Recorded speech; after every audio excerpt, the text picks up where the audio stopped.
Willow Creek was a small, quiet town nestled in the rolling hills of Oregon. It was the kind of place where everyone knew each other, and the days passed slowly with the rhythm of nature. At the edge of town, surrounded by sprawling fields and towering oak trees, stood the old Miller farm. John Miller, the owner of the farm, was a man in his late 50s. His hands were calloused from years of hard work, and his face was etched with lines of both age and solitude. John had lived alone for as long as anyone could remember. His days were spent tending to the crops, fixing fences, and caring for the few animals he kept. But among all the animals, there was one that held a special place in his heart: Daisy, a large gentle sow with eyes that seemed almost human in their understanding. Daisy had been with John for nearly a decade. He had raised her from a piglet, and over the years, she had become more than just livestock. She was his companion. Neighbors sometimes whispered about the strange bond between John and his pig, but he didn't mind. In Daisy, John found a loyal friend who listened without judgment, who greeted him every morning with cheerful grunts, and who seemed to understand his quiet loneliness. John's life had not always been this way. Decades earlier, he had been engaged to Emily Parker, the love of his life. Emily was the light in his world, her laughter filling the farmhouse with warmth and joy. But life had taken a cruel turn. Her family moved away suddenly, and Emily disappeared without a word. John searched for her, year after year, but she never returned.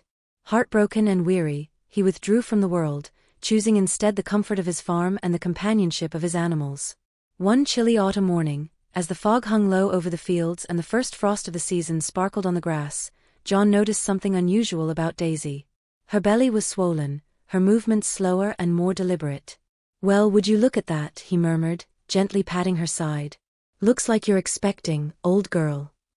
Daisy grunted in response, her eyes blinking lazily as if she understood. John chuckled, feeling a warmth spread through his chest.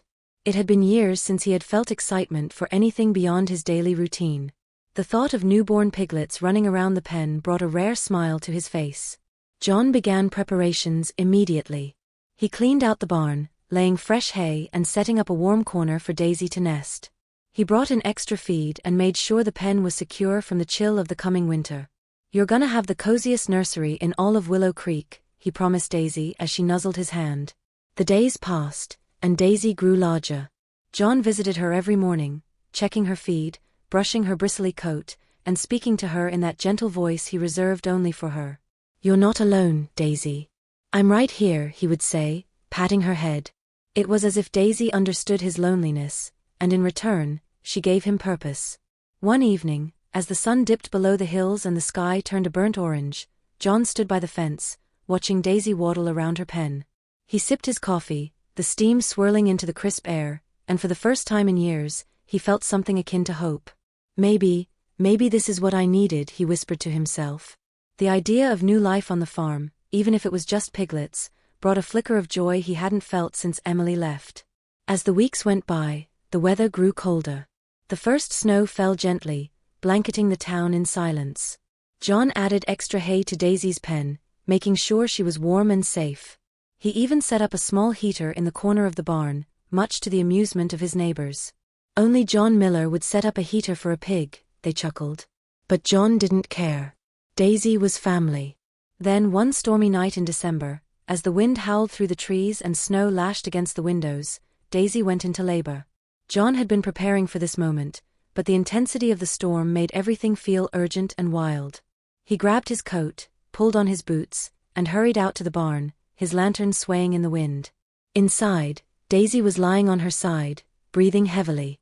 John knelt beside her, brushing her head gently. "It's okay, girl. I'm here," he whispered. The storm raged outside, but the barn felt oddly calm. Hours passed, and one by one, the piglets were born, small, pink, and squealing with life. John counted them as they arrived. 1, 2, 3, good girl Daisy, he praised. But just as he thought it was over, Daisy began to strain again. Her breathing quickened, and her body tensed. "Easy now," John murmured, his hands steady but his heart racing. Moments later, amidst the hay and the warmth of the barn, John pulled out something that made him freeze in disbelief. In his hands was not a piglet, but a newborn baby girl. Her skin was pink and soft, her tiny fists clenched tightly, and her eyes squeezed shut. She let out a cry, a sound so pure and human that John's breath caught in his throat. He stared at the child, his hands shaking. Wrapped around her tiny body was a worn blanket, embroidered with the name Hope. His eyes welled with tears as he read the faint stitching at the edge of the cloth. "For John. Take care of her." Outside, the storm raged on, but inside the barn, in the glow of the lantern light, a miracle had been born. The morning after the storm, Willow Creek woke up to a landscape blanketed in snow. Frost clung to the windowsills, and chimneys puffed gentle trails of smoke into the crisp air. At the Miller farm, however, the morning was anything but ordinary. John Miller stood in the middle of his barn, cradling the baby girl he had found the night before. Her tiny fingers grasped his thumb, her cries softening as she nestled against his flannel jacket. Daisy lay nearby, exhausted but content, surrounded by her litter of piglets. John looked down at the baby, still wrapped snugly in the worn blanket with the name Hope embroidered at the corner. He took a deep breath and whispered, "Hope, who sent you here?" His thoughts were interrupted by the sound of gravel crunching under tires. He turned to see an old Ford pickup pulling up the drive.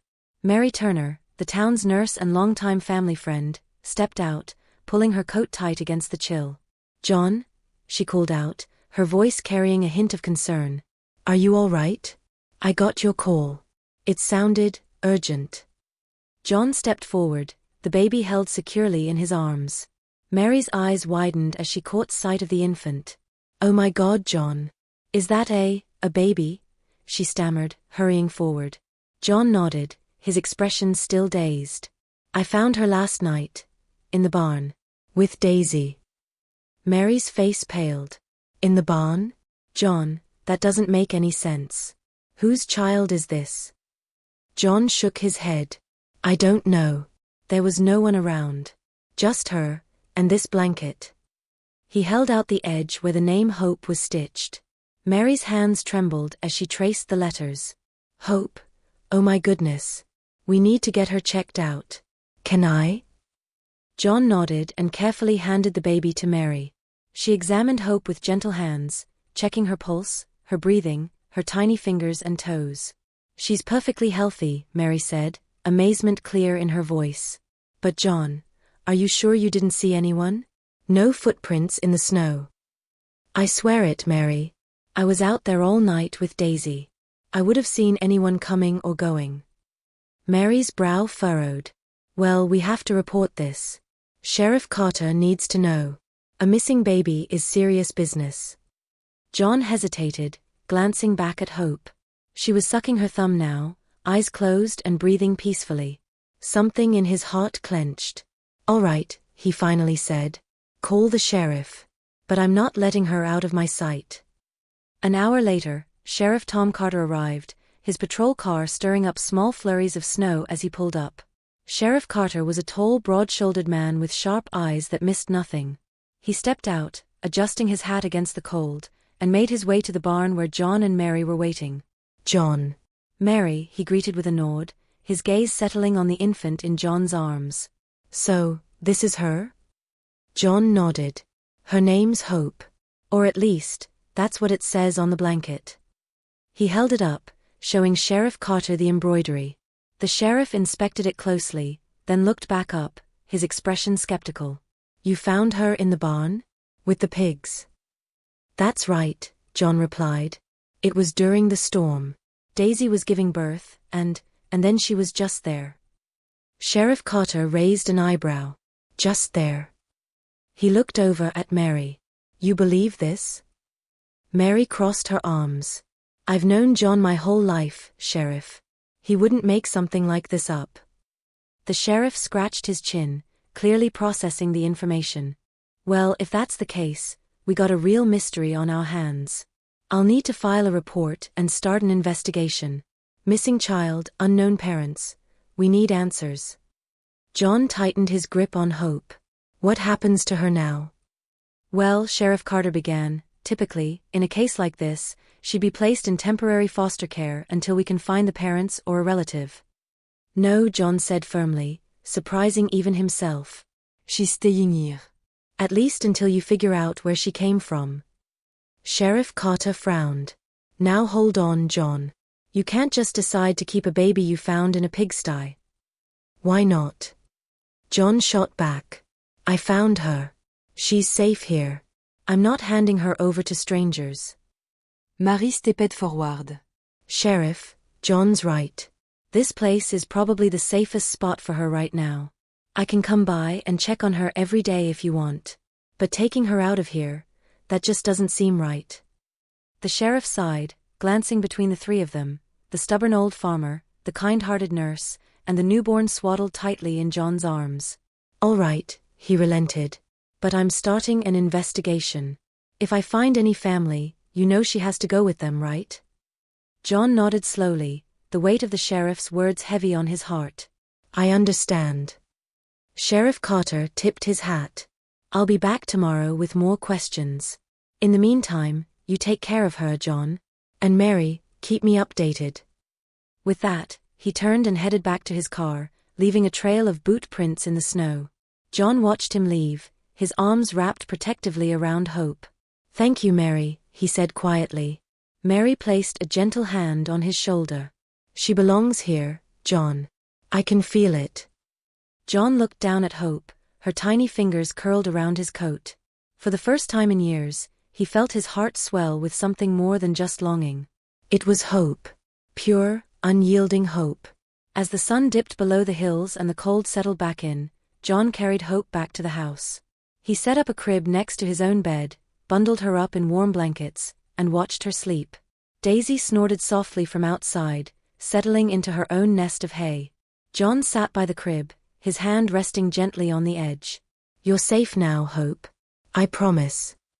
Outside, the snow fell silently, covering Willow Creek in a blanket of white, as if sealing the promise he had just made. Willow Creek was not a place where secrets lasted for long. By the time the sun had risen fully over the snow-covered rooftops, word had spread like wildfire. John Miller had found a baby in his pig barn. The rumors evolved with each retelling. I heard the baby was wrapped in a blanket with her name on it, whispered Mrs. Baker to the clerk at the general store. And I heard she just appeared out of nowhere, the clerk replied, eyes wide. Like magic or something. At the Willow Creek diner, a group of old-timers nursed their coffee cups and shook their heads. A baby just shows up in a pigsty? That's not natural, one of them grumbled. Could be some kind of omen, another added, lowering his voice. You remember Allman Jenkins? He swore he saw lights in the sky out by the Miller farm a few weeks back. The most outlandish theories began to surface. Some said the baby was a spirit, sent to haunt John for the sins of his past. Others speculated she was left by aliens, or that she was the result of some twisted experiment. None of these theories made any sense, but that didn't stop people from whispering them. Sheriff Tom Carter tried to calm the gossip. He made rounds at the diner, the general store, and even the church, assuring everyone that he was looking into it. But the more he tried to settle things, the wilder the stories became. Meanwhile, John was doing everything he could to keep life at the farm as normal as possible. He set up a makeshift nursery in his guest room, borrowing an old crib from Mary and stacking blankets high to keep Hope warm. He spent his days feeding her, rocking her to sleep, and whispering gentle promises as she drifted off. You're safe here, he would say. No one's going to take you away. Mary visited daily, bringing formula, diapers, and even a stuffed rabbit she had found at the local thrift store. She would sit by the fire, holding Hope while John prepared bottles and washed blankets. She's perfect, John, Mary would say, her eyes softening as she watched the little girl coo and giggle. John would nod, though his face remained etched with worry. I just don't understand where she came from. How could she just appear? Mary would pat his hand. Miracles don't always come with explanations, she would say. Maybe she's exactly where she's supposed to be. But not everyone in Willow Creek was willing to accept that explanation. On the fourth night after Hope's arrival, John heard the familiar crunch of gravel under tires. He looked out his window and saw the glow of headlights cutting through the darkness. A knot formed in his stomach. He opened the door just as Sheriff Carter stepped out of his car, flanked by two men John recognized as members of the town council, Earl Simmons and Victor Lane. Both men were dressed in heavy coats, scarves wrapped tightly around their necks. They looked uncomfortable, shifting on their feet in the snow. Evening, John, Sheriff Carter called out, his tone unusually formal. John nodded, stepping out onto the porch. Sheriff. Earl. Victor. What brings you out here this late? The sheriff cleared his throat. We need to talk about the baby, John. John's jaw clenched. Her name is Hope, he replied firmly. Earl Simmons shuffled his boots, glancing nervously at Victor before speaking. Look, John, folks in town are getting restless. Stories are spreading, and people are getting worried. Worried? John echoed, crossing his arms. Worried about what? She's just a baby. Victor Lane stepped forward, his voice low and deliberate. It's not natural, John. A baby appearing in a pig barn with no mother, no explanation. It's unsettling. Some people are saying it's unnatural. John's eyes narrowed. What are you getting at? Sheriff Carter sighed, taking off his hat and holding it against his chest. John, people are calling for an investigation. They want answers.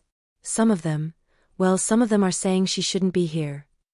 John took a step forward, his eyes blazing with defiance. And what do you think, Sheriff? Sheriff Carter hesitated, his gaze dropping to the snow. I think people are scared of what they don't understand. But you know how it is, John. Fear turns to anger real quick in a place like this. John stood firm. Hope isn't going anywhere. She's staying here with me. Until you find her parents, or figure out where she came from, she's mine to take care of.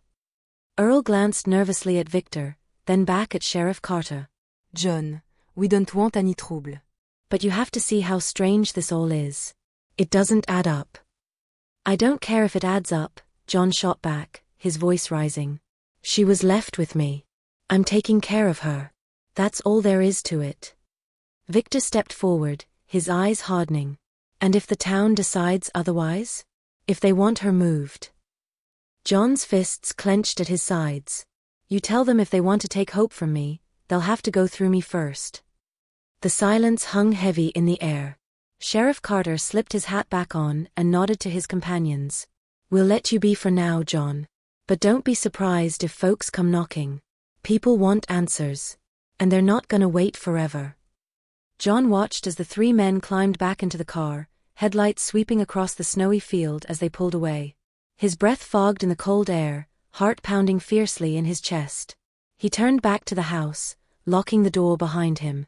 Hope was still asleep in her crib, a soft glow from the night light illuminating her tiny face. John knelt beside her, brushing a strand of fine hair from her forehead.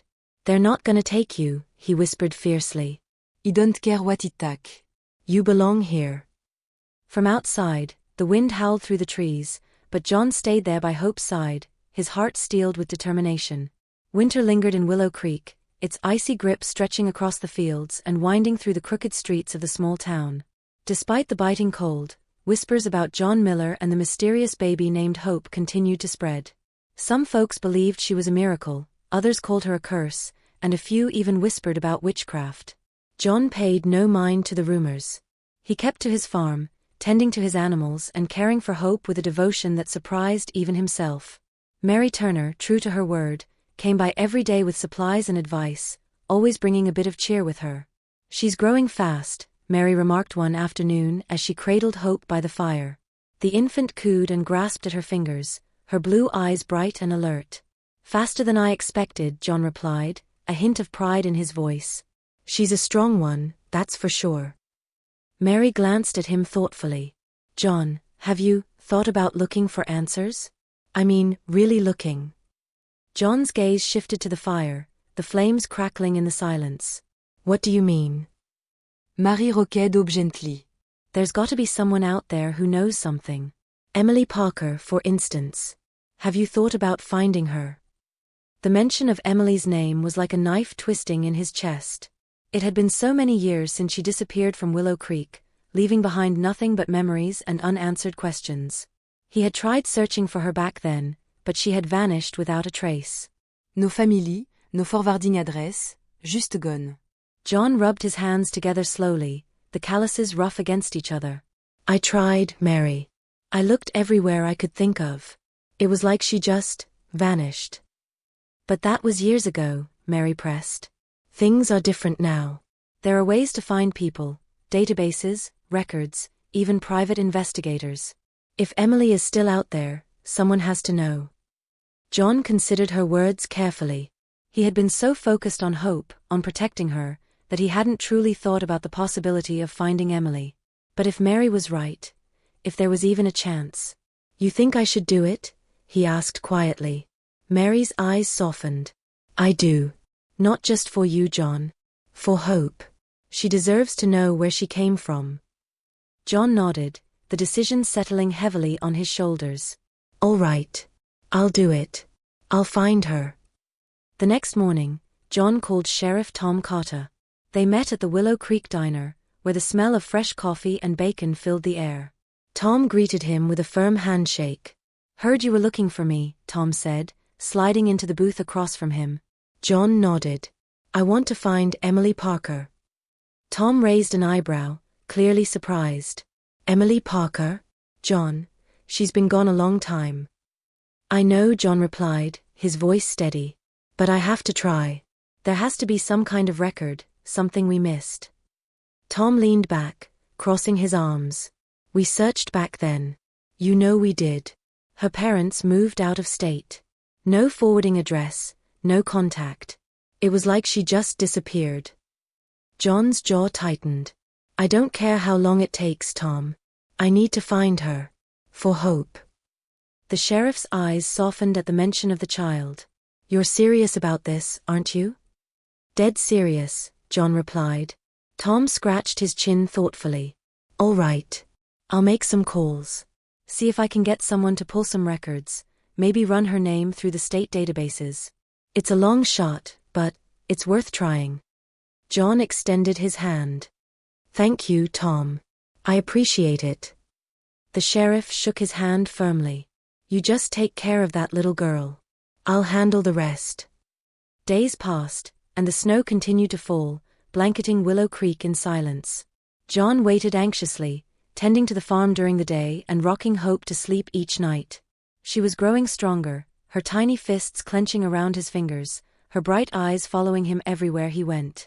One evening, as John was fixing the latch on Daisy's pen, the crunch of tires on gravel broke the stillness.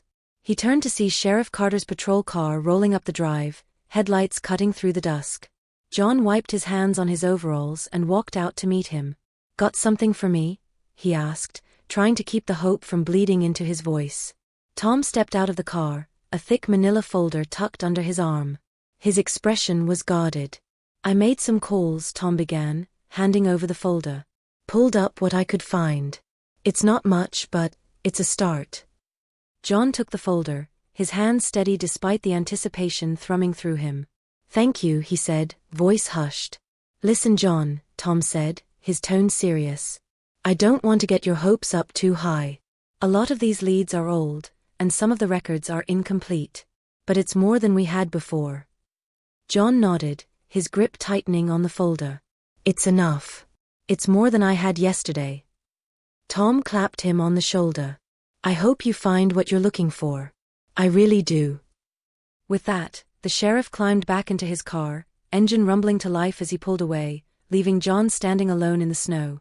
John hurried inside, setting the folder on the kitchen table. He made a pot of coffee, his hand shaking slightly as he poured a cup. Mary had taken Hope to the clinic for a checkup, so the house was unusually quiet. He sat down, took a deep breath, and opened the folder. Inside were newspaper clippings, birth records, and a faded black and white photograph of Emily Parker. She was smiling, her hair tied back, eyes bright and full of life. John traced her face with his fingers, a lump forming in his throat. It had been years since he'd seen her, but the memory was still sharp. Below the photograph was a last known address, Portland, Oregon. The date listed was 3 years after she left Willow Creek. John's heart pounded. "Portland," he whispered. "It wasn't far. If she had been there, maybe someone knew where she went." He closed the folder, determination settling over him like a heavy coat. He was going to Portland. He was going to find Emily Parker. And maybe, just maybe, he would find the answers he had been searching for. The morning sun broke through the gray clouds of Willow Creek as John packed his old pickup truck with the essentials, a duffel bag of clothes, a thermos of coffee, and a stack of baby supplies for Hope. Mary stood by, holding the baby tightly wrapped in a soft, knitted blanket. Her eyes were lined with worry. Are you sure about this, John? She asked, her voice barely above a whisper. John tightened the straps on the duffel bag and turned to face her. I have to do this, Mary. If there's even the slightest chance of finding Emily, I need to take it. For Hope. Mary nodded, her eyes softening as she looked down at the baby. You be careful, all right? Portland's not Willow Creek. Things are different out there. John smiled faintly. I can handle it. He reached out and took Hope from Mary's arms, cradling her gently. Her tiny hand reached up and grabbed his collar, eyes blinking up at him with innocence and trust. We'll be back before you know it, he promised, brushing a kiss against her forehead. Mary handed him a small package wrapped in brown paper. Some sandwiches and a bit of cake. Just in case you get hungry on the road. John took it with a grateful nod. Thank you, Mary. For everything. As he climbed into the driver's seat, Mary stepped back, waving as the engine roared to life. Good luck, John. And take care of that little angel. John waved back, the truck rumbling forward, gravel crunching beneath the tires. Hope cooed softly from her car seat, and John glanced back, a warmth spreading in his chest. It's just you and me now, little one, he murmured. Let's go find your mama. The drive to Portland took nearly 3 hours, the landscape shifting from quiet snow-covered fields to sprawling highways and towering concrete buildings. John's hands tightened on the steering wheel as the city came into view. He hadn't been back since he was a young man, and the sheer size of it now felt daunting. Hope babbled quietly from the back, kicking her tiny feet against the seat. John looked back and smiled. You like the big city, ou? It's a bit different from home. He navigated through the maze of streets, following the directions written carefully on a slip of paper. 1437 Maple Street, Emily S. Last known address. He repeated it in his head, not daring to forget. When he finally found the building, his heart pounded with anticipation. It was a modest, red-brick apartment complex, tucked between a laundromat and a corner grocery store. The windows were dark, the paint chipped and weathered. John parked the truck, took a deep breath, and gathered Hope into his arms. Here we go, he whispered. He climbed the steps slowly, each one creaking under his weight. Apartment 3B. He stopped in front of the door, the brass numbers dulled with age. For a moment, he hesitated. What if she was gone? What if this was another dead end?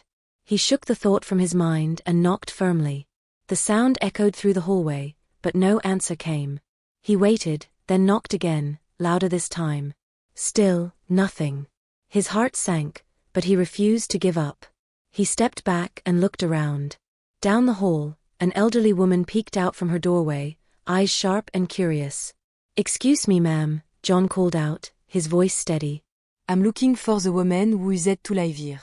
Emily Parker. Do you know her? The woman hesitated before stepping into the hallway, her cardigan wrapped tightly around her thin shoulders. Emily Parker? Yes. I remember. She was a sweet girl. Lived there a few years back. Why do you ask? John adjusted Hope in his arms. I'm an old friend. I'm trying to find her. Do you know where she went? The woman's eyes softened with a hint of sadness. Oh, I'm afraid she moved out a long time ago. Must have been 3, maybe 4 years now. I don't know where she went. She didn't leave a forwarding address. John's shoulders sagged, but he forced himself to continue. Did she leave with anyone? Or say where she was going? The woman shook her head. No, she was alone as far as I could tell. But she did mention something once, about looking for someone. A place called Bridgeport.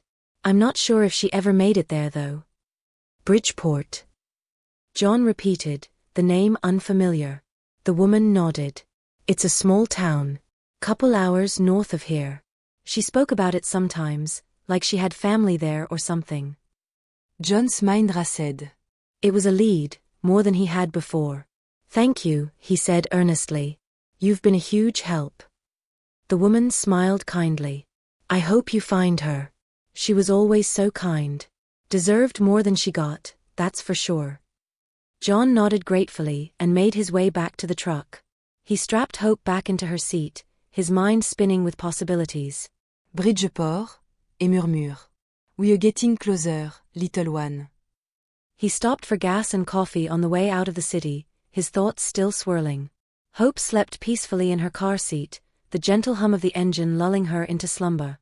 As he filled the tank, a man at the next pump gave him a nod. "Heading far?" the man asked, wiping his hands on a rag. John hesitated, then nodded. "Bridgeport. You know it. The man chuckled. "Know it? I grew up there. Not much to see. Just a lot of trees and not enough people."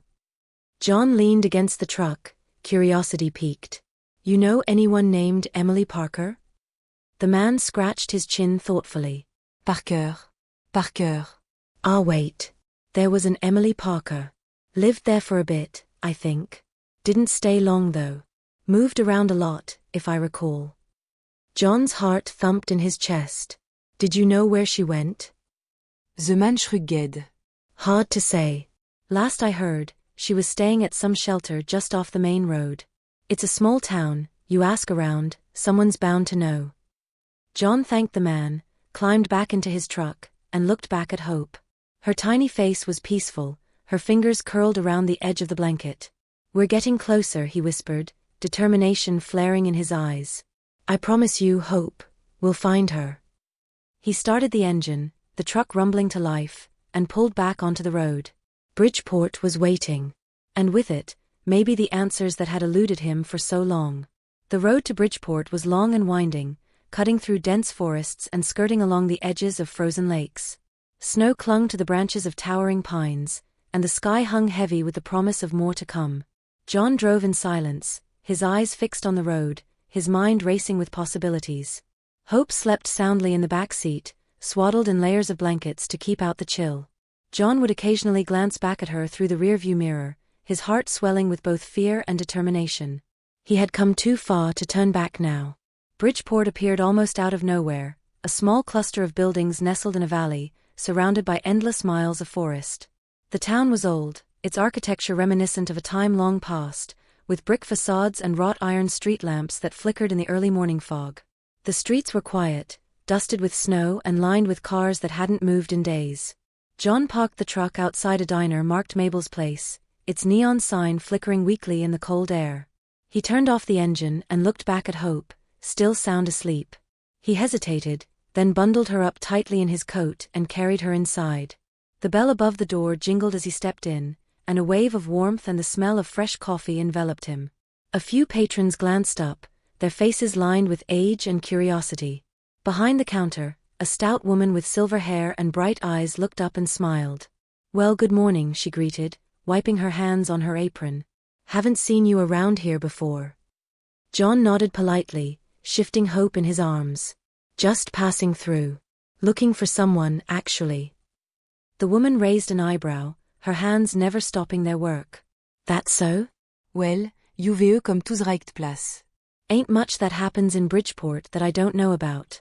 Name's Mabel." John took a seat at the counter, gently setting Hope on his lap. Mabel's eyes softened as she looked at the baby. "Well, ain't she just the sweetest thing? What's her name?" "Hope," John replied, brushing his hand over the little girl's head. "Her name is Hope." Mabel poured him a steaming cup of coffee and leaned on the counter. "All right then, who you looking for?" "Emily Parker," John said steadily, his eyes never leaving Mabel's. "I heard she lived here a while back." At the mention of the name, Mabel's expression changed, just a flicker of something, surprise, maybe even recognition. She straightened up and grabbed a coffee pot, refilling a cup further down the counter before coming back. "Emily Parker. Yeah, I remember her. Pretty young thing, came through here about 4 years ago. Stayed a few months, then up and left." John's grip on the mug tightened. "Did she say where she was going?" Mabel shook her head. "Not really. She was quiet, kept to herself mostly. Worked over at the shelter down the road. Folks there might know more than I do." John nodded, the tension in his shoulders easing just a bit. "The shelter, you think they'd remember her?" Mabel chuckled. "Honey, in a place like this, people remember everything. You go down Maple Street, hang a left at the fire station. Can't miss it." John reached into his pocket for his wallet, but Mabel waved him off. "Coffee's on the house. For Hope." He managed a grateful smile.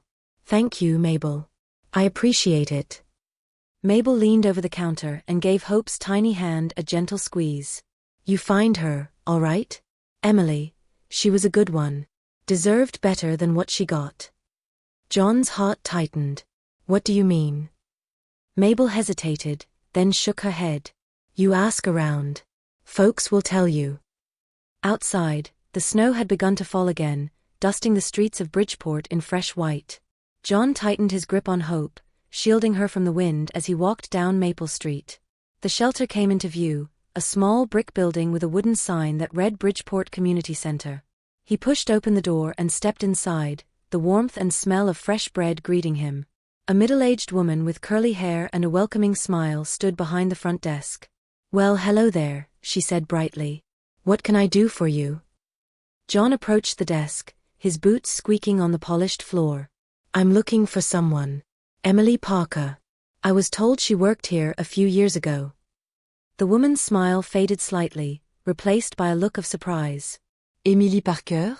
My goodness, I haven't heard that name in a while. John's heart pounded. So she did work here? The woman nodded. Yes, she did. Sweet girl.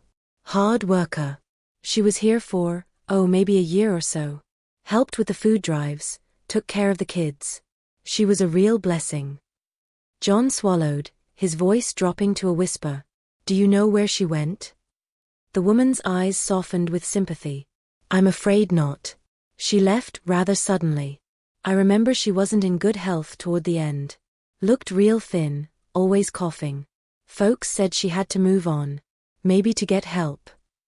John's hands tightened around Hope, his mind racing. Was she alone? The woman hesitated. Most of the time, yes. But near the end, she had a little baby girl with her. Beautiful thing. Big blue eyes, just like her. John's breath caught. A baby girl? Are you sure? The woman nodded, her expression turning wistful. Oh yes. I remember clearly. Emily adored her. Always singing to her, always holding her close. But, one day they were both gone. I never saw them again. John's heart thumped wildly. Hope began to fuss in his arms, as if sensing the tension. He rocked her gently, his mind swirling with thoughts.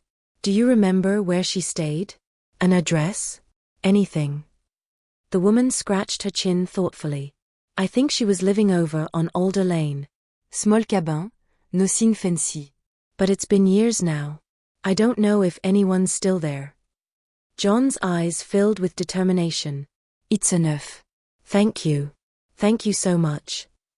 As he turned to leave, the woman called after him. I hope you find her.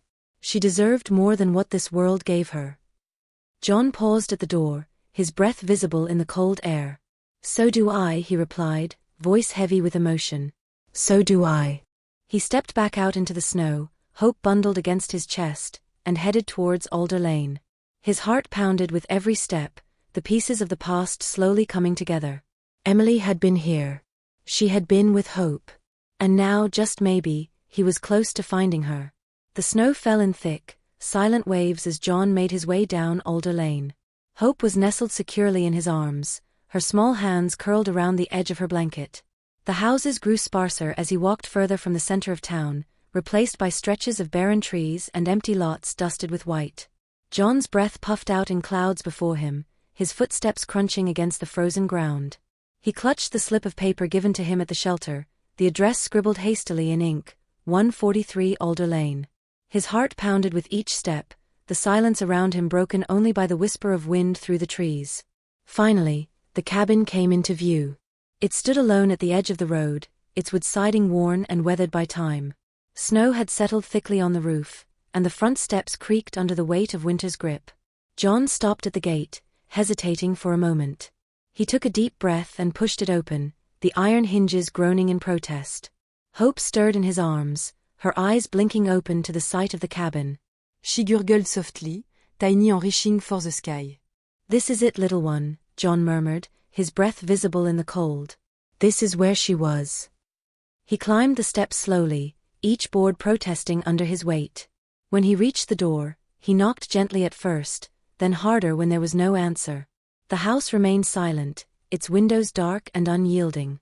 He tried the handle, it turned easily in his hand. "Well, that's unsettling," he muttered, glancing back at Hope. But curiosity, and desperation, drove him forward. He pushed the door open and stepped inside. The air was stale, heavy with dust and time. Furniture lay shrouded in white sheets, and a thin layer of dust coated every surface. John stepped further into the living room, his eyes scanning the walls adorned with faded photographs. He reached out and brushed the dust from one of the frames. Emily smiled back at him from the photograph, her eyes bright and full of life. She stood in front of the cabin, her hands resting protectively on her stomach, visibly pregnant. John's breath caught in his throat. He traced her face with his fingertips, memories flooding back with a force that nearly brought him to his knees. "Emily," he whispered, voice cracking. Hope fussed softly in his arms, and he turned his attention back to her. "You see that?" he murmured, holding the photo up for her to see. That is your mama. Hope blinked up at him, tiny fingers reaching out as if she understood. John swallowed hard, his gaze drifting back to the photograph. "I'm gonna find her," he promised. He continued through the cabin, each room telling its own story. The kitchen was sparse but clean, dishes neatly stacked and silverware placed in careful rows. A rocking chair sat by the window, a knitted blanket draped across its back. John reached out and touched it, the fabric soft and worn. Suddenly, something caught his eye, a stack of letters piled neatly on the corner of a small wooden desk. He walked over, heart hammering in his chest as he picked one up. The envelope was yellowed with age, the corners frayed. It was addressed to Emily Parker, but there was no return address. He thumbed through the rest, dozens of letters, all unopened. Curiosity burned in his mind, but he set them aside for the moment. His priority was finding any clue as to where Emily might have gone. He moved deeper into the cabin, stopping at a closed door at the end of the hall. His hand hesitated on the knob, but he pushed it open. The room was small, almost bare, but unmistakably a nursery. A wooden crib stood against the far wall, draped with a pale blue blanket. À Mobilogne à Bovit, Tiny Star and Klaus dangling in frozen midair. John stepped inside, his footsteps muffled by the thick rug beneath his boots. He approached the crib slowly, his heart aching with each step. The room smelled faintly of lavender, the scent lingering despite the years of abandonment. He reached out and touched the edge of the crib, his fingers brushing the soft fabric of the blanket. Pinned to the wall above the crib was a piece of paper, yellowed and curling at the edges. John squinted and leaned closer to read it. It was written in delicate handwriting. To my sweet Hope. If I cannot be with you, know that you are loved beyond measure. I pray every night that you find your way back to him. To the one who will protect you and love you as I would have. Emily. John's knees nearly gave way. He gripped the side of the crib for support, his eyes locked on the letter. She knew, he whispered, voice shaking. She always knew. Hope squirmed in his arms, her tiny fingers clutching his shirt.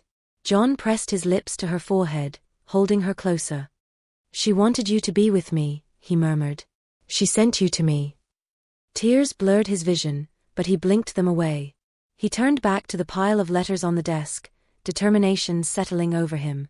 He grabbed the stack and carried them to the living room, setting them down gently on the dust-covered coffee table. He pulled out the first letter, carefully opening the flap. The paper inside was thin and fragile, the handwriting unmistakably Emily's. He began to read. Dear John, if you are reading this, then you have found her. You have found our Hope. I wanted you to know that she is yours, always was. I never meant to leave you, but there were things I couldn't explain, things I couldn't risk. But she belongs with you, John. I knew it then, and I know it now. Please take care of her. Love her like I would have. Emily. John's hands shook, the letter slipping from his grip. Hope cooed softly, looking up at him with eyes so bright, so familiar. He sank into the old armchair, holding her close as the realization washed over him. Emily had wanted this. She had planned it. Everything, the blanket, the name, the message, was a path leading Hope back to him. John looked down at the little girl in his arms, his vision blurring with tears. You're mine, he whispered, voice cracking. You were always mine. Hope giggled softly, reaching up to touch his face, her tiny fingers brushing away his tears. John held her tighter, pressing his cheek against her soft hair. Outside, the snow continued to fall, blanketing the cabin in silence. But inside, warmth spread through his heart, igniting a fire that had long been extinguished. John leaned back in the chair, hope nestled safely in his arms, and for the first time in years, he allowed himself to dream of the future. The drive back to Willow Creek was long and silent. Snow flurries danced across the windshield as John navigated the winding roads back through the dense forests and rolling hills. Hope slept soundly in the back seat, her tiny hand curled around the edge of her blanket, the same blanket Emily had wrapped her in the night she was left at the Miller farm. John's mind was a storm of thoughts. He replayed the letters over and over in his head, the words scrawled in Emily's familiar handwriting. She had known. She had planned everything. The house on Alder Lane, the letters she left behind, the careful way she wrapped Hope in that blanket with his name stitched into it. She wanted me to find her. She wanted Hope to be with me, he thought, gripping the steering wheel tighter. There was no mistaking it. Emily had orchestrated everything with a love so fierce it transcended even her own disappearance. When Willow Creek finally came into view, dusted in fresh snow and nestled quietly among the trees, John felt a wave of relief wash over him. Despite everything, this was home. And now, it was Hope's home too. John pulled into the driveway of his farm, the familiar crunch of gravel beneath his tires soothing him. Daisy, his faithful sow, snorted loudly from the pen as if sensing his return. He parked the truck and hurried around to the back seat, unfastening Hope from her car seat and bundling her up in his coat. "We're home," he whispered, pressing a kiss to her forehead. The front door creaked as he stepped inside, the familiar scent of pine and old wood welcoming him. He set Hope down in her crib near the fireplace, covering her with an extra blanket. She stirred, blinking up at him before drifting back to sleep. John watched her for a moment, a profound sense of peace settling over him. A knock on the door shattered the quiet. John straightened, his heart quickening. He opened the door to find Mary Turner standing on the porch, bundled up against the cold, her cheeks flushed pink. "John. You're back," she exclaimed, stepping inside as he held the door open. Did you find anything?" John nodded, his expression resolute. "I found her house. I found where Emily lived." Mary's eyes widened. "You did? What happened? Was she there?" John shook his head. "No, she's gone. But she left things behind. Letters, photographs. She wanted Hope to be with me. It was all planned. Emily, she did it for us." Mary took a moment to process the information, her hand coming up to her mouth. "My God, she really loved you, didn't she?" John's eyes softened, his gaze drifting back to the crib where Hope slept peacefully. "Yeah, she did." Mary stepped forward, placing a gentle hand on his arm. "Well, you're back now. And you've got Hope. But, you know the town's been talking, right?" John's face hardened. "I figured as much." Mary nodded solemnly. "Sheriff Carter came by a few times while you were gone. Folks are still riled up about the whole miracle in the barn story. There's talk of coming by to check on things." John's jaw clenched. "Hope is staying here. She's my daughter, Mary. I don't care what they think." Mary smiled warmly. "I know that, John. And I'm with you. But it's best to be prepared. People around here, they don't always understand what they can't explain." John's eyes darkened. "They don't have to understand. They just need to stay away." The following morning, the rumors grew louder. At the general store, townsfolk whispered in hushed tones, glancing over their shoulders as if John might appear at any moment. "I heard he went looking for her," one woman whispered, clutching her groceries tightly. "Emily Parker? That girl's been gone for years," another replied. "What's he think he's gonna find?" "Maybe he already found it," a voice cut in, lower and more conspiratorial. "Maybe that baby really is his. You know what they say about her appearing out of nowhere. It ain't natural." "Not natural," scoffed the store clerk. "That girl's as real as you and me. John just found her in an odd place is all." "But how did she survive out there, huh? No footprints, no sign of anyone dropping her off. Just a baby, lying in the straw like it was placed there by God himself," the woman argued, her voice rising. The clerk shook his head. "Y'all been reading too many ghost stories." But the whispers continued, and by midday, Sheriff Tom Carter arrived at the Miller farm. His car rumbled up the driveway, tires spitting gravel as he parked next to John's old truck.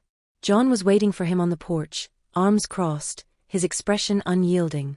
"Morning, John," Sheriff Carter greeted, tipping his hat. "Sheriff," John replied coolly. "What brings you out here?" Tom sighed, glancing back at his car as if expecting someone else to show up. "There's been concern in town. People are talking. They want answers." John stepped forward, his gaze hard. "I don't owe them answers. Opismine. Emily wanted it that way. I have proof." The sheriff's eyebrows shot up. "Proof?" John nodded, reaching into his coat pocket and pulling out a folded letter, the one he had found at Emily's cabin, signed in her hand. He handed it to the sheriff, who opened it carefully and read in silence. His face softened as he reached the end. "My God," Sheriff Carter murmured, looking back up at John. "She planned this. She wanted you to have her." "That's right," John replied firmly. "And I'm not letting anyone take her away from me. Not now. Not ever." The sheriff stared at him for a long moment before nodding slowly. "I'll talk to the folks in town. Try to cool things down. But you know how they are, John. It won't be easy." John's eyes didn't waver. "I don't expect it to be. But I'll be ready." Sheriff Carter returned the letter and reached out his hand. "Good luck, John." Jurgonanidit.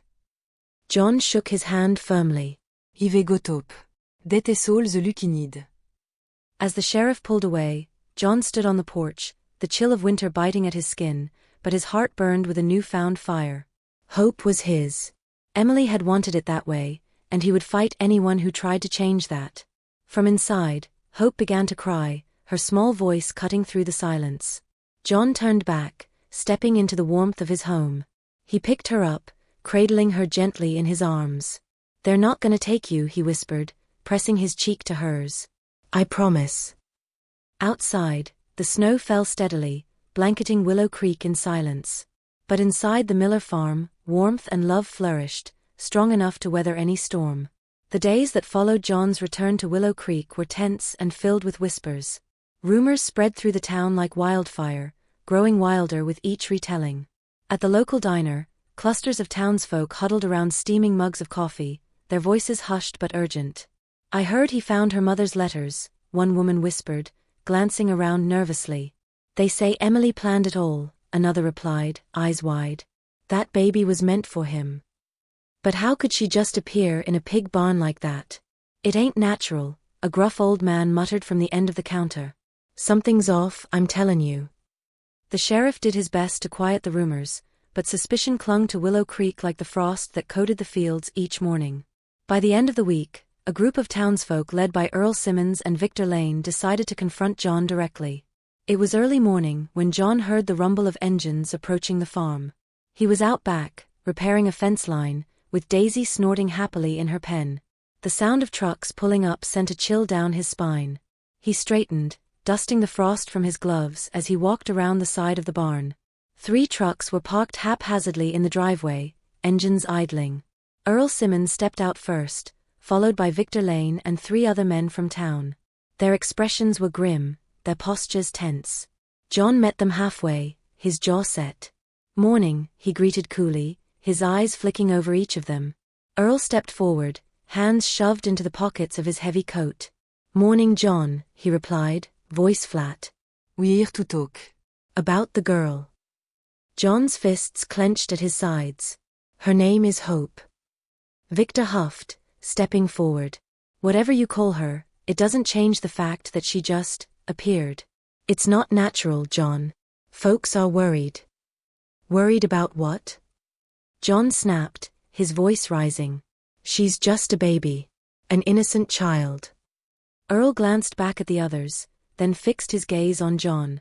"There's talk about what happened that night. About her showing up out of nowhere. Some say it's a miracle. Others, well, others ain't so sure."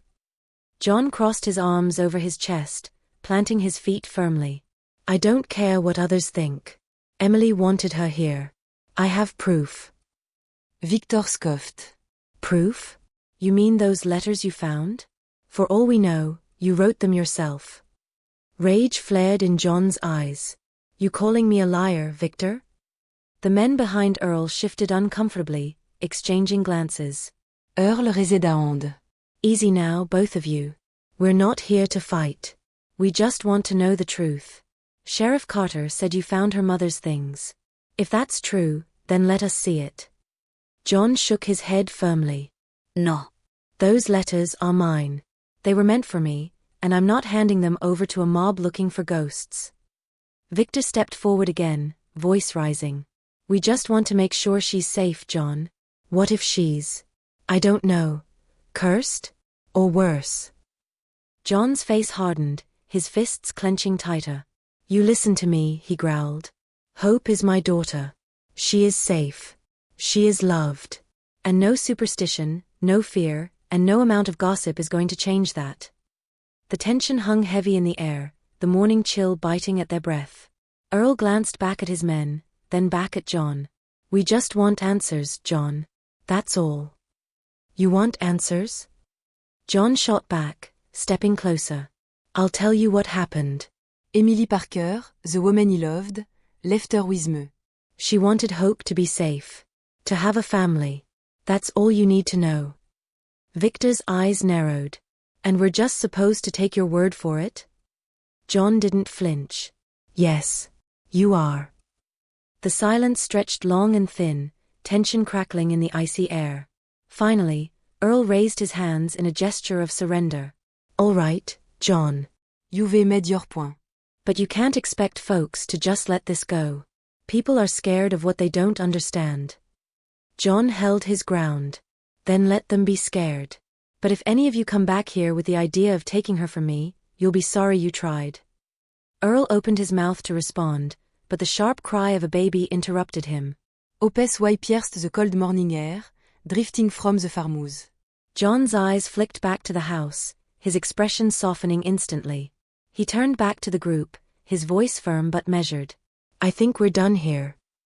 Victor looked like he might argue, but Earl placed a hand on his shoulder. Let it go, Earl murmured. He tipped his hat to John. We'll be watching, John. Just, make sure she's all right. John didn't respond. He simply turned his back on them, striding back to the house as Hope's cries grew louder. He didn't watch as the trucks rumbled back down the drive, kicking up gravel and snow in their wake. Inside, Hope was lying in her crib, her tiny fists clenched and her face red with distress. John scooped her up gently, cradling her against his chest. It's all right, little one, he soothed, swaying back and forth. They're gone. It's just you and me. Hope quieted almost instantly, her tiny fingers clutching at his shirt. John held her close, pressing his cheek to the top of her head. I won't let them take you, he whispered, his voice trembling with emotion. I promise.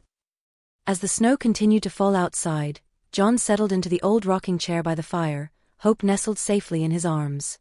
He watched the flames dance and flicker, his mind heavy with thoughts. He had seen the look in their eyes, fear, suspicion, a desperate need to make sense of something they couldn't understand. But John knew the truth now. Hope was his. She was Emily's gift to him, and he would protect her with everything he had. The fire crackled softly, and Hope's breathing evened out, her tiny chest rising and falling in steady rhythm. John closed his eyes, rocking back and forth, the warmth of the fire lulling him into a fragile sense of peace. But deep down, he knew the confrontation was only just beginning. The winter winds grew fiercer as the days passed, howling through the empty fields and rattling the old wooden fences of Willow Creek. John kept mostly to himself, rarely leaving the farm except for essentials. He knew the townsfolk were still talking. He could feel it in the way Mary's voice would trail off when she visited, in the way Sheriff Carter's eyes lingered just a little too long when he drove by. But John didn't care. He had made a promise to Hope, and he intended to keep it. Hope thrived under his care, her cheeks growing rosy and her bright eyes sparkling with life. Daisy, the old sow, seemed to adopt her as well, snorting happily whenever Hope was near, her tail wagging in delight. John would place Hope on a blanket by the barn, and Daisy would lie down right beside her, keeping watch as if it were her duty. She's got more protectors than I ever did, John chuckled one morning as he watched the two of them through the frosty window. But the quiet peace didn't last. It never did in Willow Creek. It was a Sunday morning, the snow piled high along the edges of the streets, when the knock came. It was sharp, deliberate, echoing through the wooden halls of the farmhouse. John stiffened, setting down his coffee and glancing over at Hope, who was playing with wooden blocks on the living room floor. "Stay here, sweetheart," he murmured, rising from his chair. He opened the door to find Sheriff Carter standing on the porch, hat in hand, his expression grave. Behind him were three others, Earl Simmons, Victor Lane, and Reverend Miller, the town's pastor. Their eyes were hard, resolute. John stepped out onto the porch, closing the door gently behind him. "Sheriff," he greeted stiffly. "What's all this?" Sheriff Carter took a deep breath. "John, we need to talk." Earl stepped forward, his hands stuffed into the pockets of his coat. "The town's decided, John. This situation with the baby, it's not right. People are scared. They want answers." John's eyes flared. "I've already given you answers." Victor shook his head. "No, you've given us stories. Letters you found, promises from a woman who disappeared years ago. But that doesn't explain how she ended up here. In a barn. With no one else around." John's fists clenched at his sides. "She's mine. Emily left her to me. I'm not handing her over." Reverend Miller stepped forward, his Bible clutched tightly in his hands. "John, this isn't about taking her away. It's about ensuring she's safe. That she's what she seems." John's eyes narrowed. "What are you talking about?" The Reverend hesitated, glancing back at the others before speaking. "There's talk in town. Talk that she's not normal. That her appearance was some kind of manifestation." John scoffed, shaking his head. A manifestation? "Are you hearing yourself right now? She's a baby, Reverend. Flesh and blood." "That may be," Reverend Miller replied, his gaze steady. "But people are scared, John. You know how small towns are. Fear grows roots." John took a step forward, his voice low and fierce. "I'm not handing her over. I don't care what stories you're spinning. Hope stays with me." Sheriff Carter held up his hands. "John, nobody wants to take her away. But we do want to see her. Just to make sure she's all right." John stiffened. "You think I'm not taking care of her?" "No," Sheriff Carter said quickly. "I'm just trying to ease the town's mind. If you let us see her, just to make sure everything's okay, it might put all this nonsense to rest." John hesitated, his heart thudding in his chest. He knew if he refused, it would only fuel the rumors. But the idea of parading Hope in front of these men, these doubters, filled him with rage. Finally, he nodded stiffly. "You wait here." He stepped back inside, shutting the door firmly behind him. Hope looked up from her blocks, her eyes wide and curious. John knelt beside her, brushing a hand over her fine hair. "Some people want to meet you," he whispered. "But don't you worry. I'm right here." Hope giggled, reaching up to pat his cheek. John smiled despite the tension coiling in his stomach. He scooped her up gently, wrapping her in the thick blue blanket Emily had left behind. When he opened the door again, the four men straightened, their eyes fixed on the bundle in his arms. Hope blinked up at them, her bright blue eyes shining against the morning light. Earl's face softened, and even Victor seemed to falter. Reverend Miller stepped forward cautiously, his gaze never leaving Hope's face. "Well, she is beautiful, I'll give you that." John held her tighter. "I told you. She's just a baby." Sheriff Carter nodded slowly. "Looks healthy. Real healthy." He turned to the others. "Satisfied?" Earl looked hesitant but finally nodded. "I suppose." But Reverend Miller stepped closer, his hand resting on the Bible. "And her mother? Where is she buried?" John's breath caught. "I don't know," he admitted. "I found her letters, but there was nothing about that." Miller's eyes narrowed. "Then how do you know she's truly gone?" John's grip on Hope tightened. "I just know." The Reverend's gaze didn't waver. "I suggest you find out, John. If you want to keep her safe, you need to put this to rest. Willow Creek needs peace. And so does she." The silence that followed was thick and heavy. Finally, Sheriff Carter nodded. Maybe the Reverend's right. Maybe if you find her, it'll end all of this. John looked down at Hope, her tiny fingers playing with the edge of the blanket. His heart ached with the weight of it all, but he nodded. Fine. I'll find her. Reverend Miller stepped back, satisfied. Good. It's the right thing to do. John said nothing as the four men retreated back to their trucks, the engines rumbling to life before disappearing down the snowy path. He shut the door quietly, locking it behind him. Hope cooed softly in his arms, her eyes bright and trusting. John kissed her forehead, holding her close. We're gonna find her, sweetheart. We're gonna find your mama. Outside, the snow fell quietly, blanketing the farm in silence. But inside, John's heart burned with purpose. He would find Emily, no matter what it took. He owed it to Hope. He owed it to Emily. And this time, he wouldn't come back empty-handed.